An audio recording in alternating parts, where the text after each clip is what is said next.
ಎಲ್ಲರಿಗೂ ನಮಸ್ಕಾರ. ನನ್ನೆಲ್ಲ ಆತ್ಮೀಯ ಪ್ರೀತಿಯ 10ನೇ ತರಗತಿಯ ಮುದ್ದು ಮಕ್ಕಳೇ, ಇಂದಿನ ಕನ್ನಡ ತರಗತಿಗೆ ನಿಮ್ಮೆಲ್ಲರಿಗೂ ಸ್ವಾಗತ. ಮಕ್ಕಳೇ, ಕಳೆದ ದಿನ ತರಗತಿಯಲ್ಲಿ ನಾವು 10ನೇ ತರಗತಿಯ ಕನ್ನಡ ಪಠ್ಯಪುಸ್ತಕದಲ್ಲಿರುವಂತಹ ಪೂರಕ ಪಾಠ ಡಾಕ್ಟರ್ ವಿಜಯಶ್ರೀ ಸಬ್ರದವರು ಬರೆದಿರುವ ವಸಂತ ಮುಖ ತೋರಲಿಲ್ಲ ಅನ್ನುವಂತಹ ಸಂಪೂರ್ಣ ಪಾಠದ ಸಾರಾಂಶವನ್ನು ನೋಡಿಕೊಂಡು ಬಂದಿದ್ವಿ. ಈ ದಿನ ತರಗತಿಯಲ್ಲಿ ಮಕ್ಕಳೇ ನಾವು ವಸಂತ ಮುಖ ತೋರಲಿಲ್ಲ ಅನ್ನುವಂತಹ ಈ ಪೂರಕ ಪಾಠದ ಪ್ರಶ್ನೋತ್ತರಗಳನ್ನ ಚರ್ಚೆ ಮಾಡೋಣ. ತಡ ಮಾಡೋದು ಬೇಡ, ಬನ್ನಿ ಹಾಗಿದ್ರೆ ಸ್ಟಾರ್ಟ್ ಮಾಡಿಬಿಡೋಣ. ತರಗತಿ 10ನೇ ತರಗತಿ, ವಿಷಯ ಕನ್ನಡ, ವಸಂತ ಮುಖ ತೋರಲಿಲ್ಲ ಅನ್ನುವಂಥದ್ದು ಪಾಠದ ಹೆಸರು. ಮಕ್ಕಳೇ, ಅದಕ್ಕಿಂತ ಮುಂಚೆ ನಾವು ಲೇಖಕರ ಪರಿಚಯವನ್ನು ಇನ್ನೊಂದು ಸಲ ಮಾಡ್ಕೊಂಡು ಬರೋಣ. ಕೃತಿಕಾರರ ಪರಿಚಯ: ಡಾಕ್ಟರ್ ವಿಜಯಶ್ರೀ ಸಬ್ರದ್. ಬಂಡಾಯ ಸಾಹಿತ್ಯದ ಪ್ರಮುಖ ಸಂದರ್ಭದ ಬಹುಮುಖ್ಯ ಕವಯಿತ್ರಿ. 1957ರಲ್ಲಿ ಬೀದರ್ನಲ್ಲಿ ಜನಿಸಿದರು. ಉರಿಲಿಂಗ, ಹೂವಿನ ತೇರನೇರಿ ನಾಟಕಗಳು, ಸಾಹಿತ್ಯ ಮತ್ತು ಮಹಿಳೆ, ಜಾನಪದ ಮತ್ತು ಮಹಿಳೆ ಮುಂತಾದ ವಿಮರ್ಶಾ ಸಂಕಲನಗಳು, ಜ್ವಲಂತ, ಲಕ್ಷ್ಮಣ ರೇಖೆ ದಾಟಿದವರು, ಮುಗಿಲ ಮಲ್ಲಿಗೆ ಕವನ ಸಂಕಲನಗಳನ್ನು ರಚಿಸಿದ್ದಾರೆ.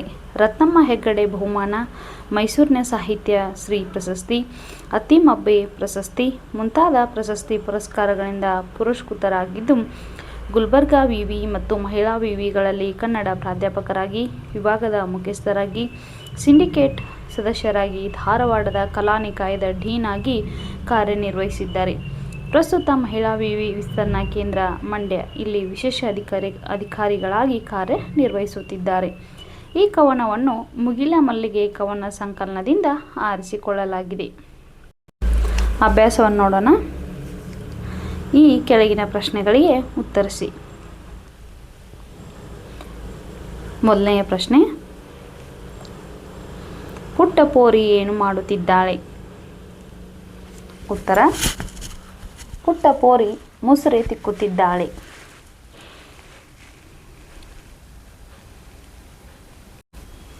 ಎರಡನೆಯ ಪ್ರಶ್ನೆ: ಅಮ್ಮ ಎಲ್ಲಿ ಮಲಗಿದ್ದಾಳೆ? ಉತ್ತರ: ಅಮ್ಮ ಗುಡಿಸಿಲಿನಲ್ಲಿ ಮಲಗಿದ್ದಾಳೆ. ಮೂರನೆಯ ಪ್ರಶ್ನೆ: ಯಾರಿಗೆ ವಸಂತ ಮುಖ ತೋರಲಿಲ್ಲ? ಉತ್ತರ: ಕಮ್ಮಾರ, ನೇಕಾರ, ಕುಂಬಾರ, ಕೇರಿಯ ಮಾರ. ಪುಟ್ಟಿಗೆ ವಸಂತ ಮುಖ ತೋರಲಿಲ್ಲ ಮತ್ತು ಪುಟ್ಟಿಗೆ, ಹೌದಾ?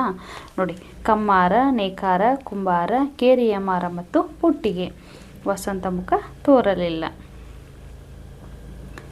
ನಾಲ್ಕನೆಯ ಪ್ರಶ್ನೆ: ಪುಟ್ಟಿಯ ಪ್ರಶ್ನೆಗಳೇನು? ಉತ್ತರ: ಗುಡಿಸಲೊಳಗೆ ಬರಲು ವಸಂತ ಹೆದರಿದನೇ, ಹರಿದ ಚಿಂದಿ ಬಟ್ಟೆಗಳ ಕಂಡು ಅವನು ಮರುಗಿದನೇ. ಇವು ಪುಟ್ಟಿಯ ಪ್ರಶ್ನೆಗಳಾಗಿವೆ. ಐದನೆಯ ಪ್ರಶ್ನೆ: ಈ ಕವನದಲ್ಲಿ ಪ್ರಕೃತಿಯ ಸಂಭ್ರಮ ಹೇಗೆ ವ್ಯಕ್ತವಾಗಿದೆ?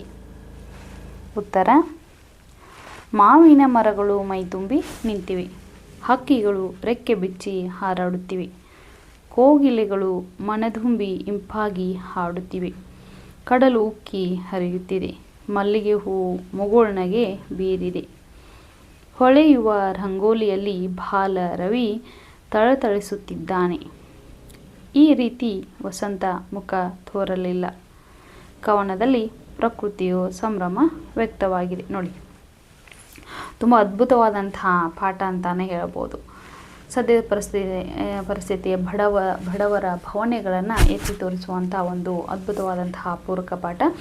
ಮಕ್ಕಳೇ, ಇಂದಿನ ತರಗತಿಯಲ್ಲಿ ನಾವು ವಸಂತ ಮುಖ ತೋರಲಿಲ್ಲ ಡಾಕ್ಟರ್ ವಿಜಯಶ್ರೀ ಅವರ ಕವಿ ಪರಿಚಯವನ್ನು ಮತ್ತೊಮ್ಮೆ ಮಾಡಿಕೊಂಡು, ಅದಾದ ನಂತರ ಪ್ರಶ್ನೆಗಳನ್ನು ಕೂಡ ನಾವು ಪ್ರಶ್ನೆ ಮತ್ತು ಉತ್ತರಗಳನ್ನು ಬಿಡಿಸಿದ್ದೀವಿ. ಇಂದಿನ ತರಗತಿ ನಿಮ್ಮೆಲ್ಲರಿಗೂ ಅರ್ಥವಾಗಿದೆ ಅಂಥೇಳಿ ನಾನು ಭಾವಿಸುತ್ತೇನೆ.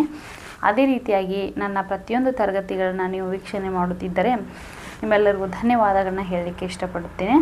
ಆದಷ್ಟೇ ಅಲ್ಲದೆ ನನ್ನ ವಿಡಿಯೋಗಳು ನಿಮಗೆ ಇಷ್ಟವಾದರೆ ನೀವು ಸಪೋರ್ಟ್ ಮಾಡಿ, ಶೇರ್ ಮಾಡಿ, ಲೈಕ್ ಮಾಡಿ, ಹಾಗೆ ಕಾಮೆಂಟ್ ಮಾಡಿ. ಯಾಕಂದ್ರೆ ನೀವು ಮಾಡ್ತಕ್ಕಂತಹ ಪ್ರತಿಯೊಂದು ಸಪೋರ್ಟ್ನಿಂದ ನನಗೆ ಮತ್ತಷ್ಟು ವಿಡಿಯೋಗಳನ್ನ ಮಾಡಬೇಕನ್ನುವಂತಹ ಹಂಬಲ ಇನ್ನೂ ಹೆಚ್ಚಾಗ್ತಾ ಹೋಗ್ತದೆ. ಈ ದಿನ ವಿಡಿಯೋವನ್ನು ತಾವೆಲ್ಲರೂ ಮತ್ತೊಮ್ಮೆ ವೀಕ್ಷಣೆ ಮಾಡಿದ್ದಕ್ಕೆ ನಿಮ್ಮೆಲ್ಲರಿಗೂ ಧನ್ಯವಾದಗಳನ್ನು ತಿಳಿಸ್ತಾ ಇದೀಗ ನಾನು ನನ್ನ ವಿಡಿಯೋವನ್ನು ತರಗತಿಯನ್ನು ಮುಗಿಸುವಂಥ ಸಮಯ. ಎಲ್ಲರಿಗೂ ನಮಸ್ಕಾರ.